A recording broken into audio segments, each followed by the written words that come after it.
प्यारे बच्चों, आज हम वर्ण के बारे में जानकारी हासिल करेंगे। सबसे पहले वर्ण किसे कहते हैं?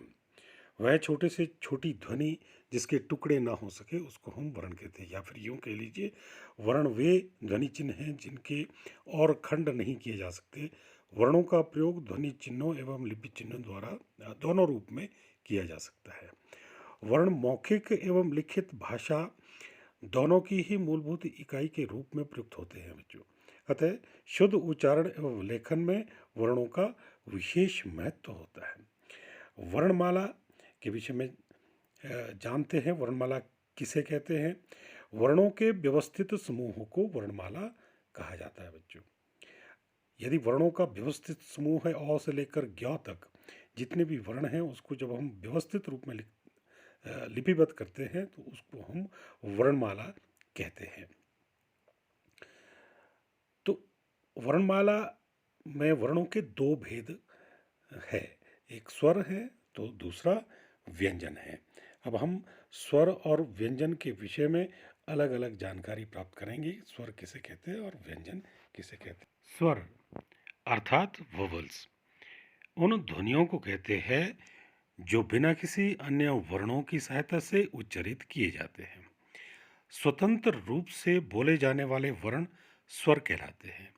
हिंदी भाषा में मूल रूप से 11 स्वर होते हैं। ये हैं ओ, आ, छोटी ई, बड़ी ई, छोटा ऊ, बड़ा ऊ, री, ए, ऐ, ऊ, औ। ये 11 है संख्या में।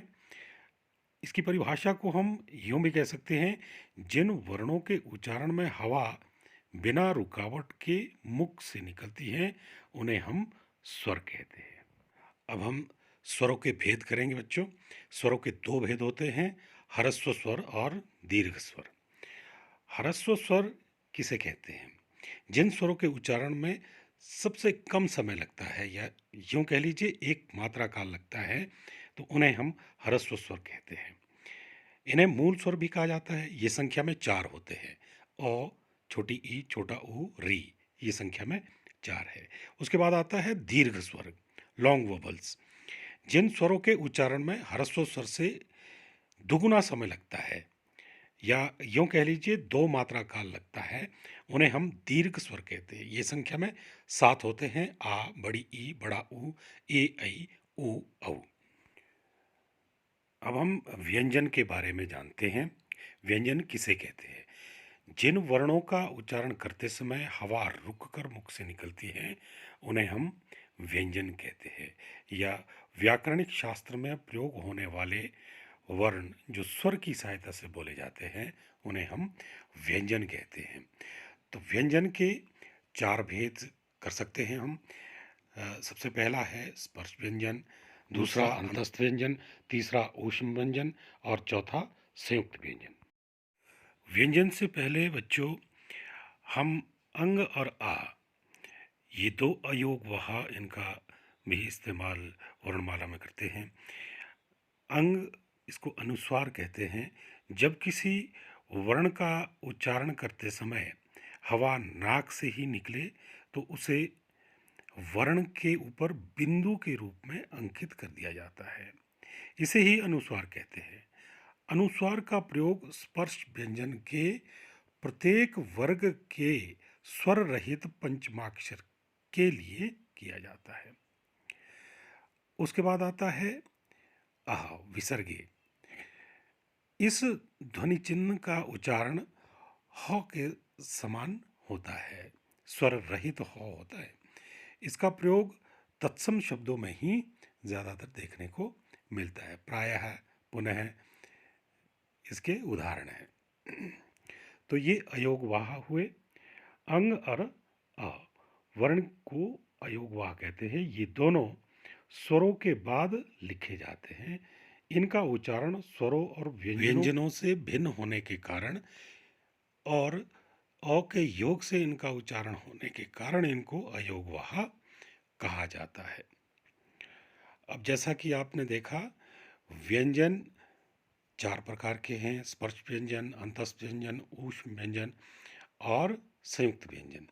तो स्पर्श व्यंजन में हम जो व्यंजन लेते हैं वो क से लेकर म तक आते हैं। इसमें क्वर्ग, च्वर्ग, ट्वर्ग, त्वर्ग और पवर्ग। हर वर्ग में 5-5 वर्ण होते हैं बच्चों। क्वर्ग में क, ख, ग, घ, ङ, च्वर्ग में च, छ, ज, झ, ञ, टवर्ग में ट, ठ, ड, ढ, ण, और अन्य जो जो दो व्यंजन इसमें लिए हैं ड़ और ढ, वो भी टवर्ग में ही लिए गए हैं। तो इसलिए टवर्ग में 7 व्यंजन आ जाते हैं। त्वर्ग में 5 त, थ, द, ध, न, पवर्ग में 5 प, फ, ब, भ, म। इस तरह से हर वर्ग में 5 वर्ण होते हैं सिवाय ट्वर्ग के। ट्वर्ग में 7 व्यंजन होते हैं। ये सारे बन गए 27। उसके बाद आता है अंतस्थ व्यंजन। अंतस्थ व्यंजन से पहले हम स्पर्श व्यंजन की परिभाषा जान लेते हैं। जिन वर्णों का उच्चारण करते समय मुख से निकलने वाली वायु उच्चारण स्थान विशेष को स्पर्श करती हुई निकलती है, उन्हें स्पर्श व्यंजन कहते हैं। फिर है अंतस्थ व्यंजन। अंतस्थ व्यंजन किसे कहते हैं? इन व्यंजनों का उच्चारण स्वरों और व्यंजनों के मध्य का सा होने के कारण इन्हें अंतस्थ व्यंजन कहते हैं बच्चों। ये 4 होते हैं य, र, ल, व। फिर है ऊष्म व्यंजन।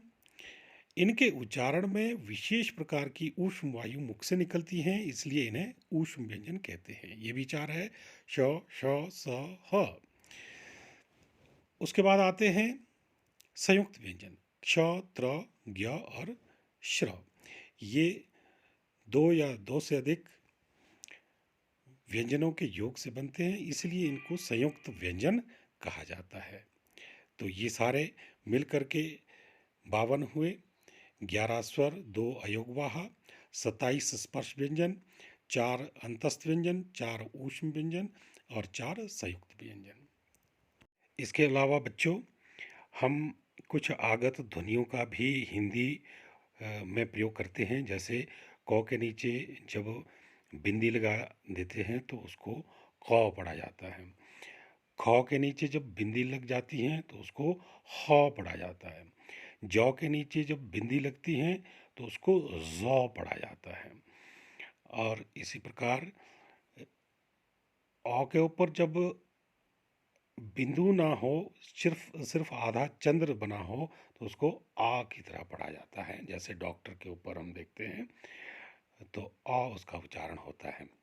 तो इस तरह से बच्चों हमने आज वर्णमाला के विषय में जानकारी हासिल की।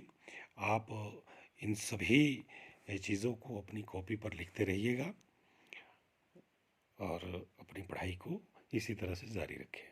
यदि आपने मेरा चैनल सब्सक्राइब नहीं किया है तो सब्सक्राइब कर लें, और अगर आपको वीडियो अच्छा लगा है तो वीडियो को भी लाइक कर लें। धन्यवाद।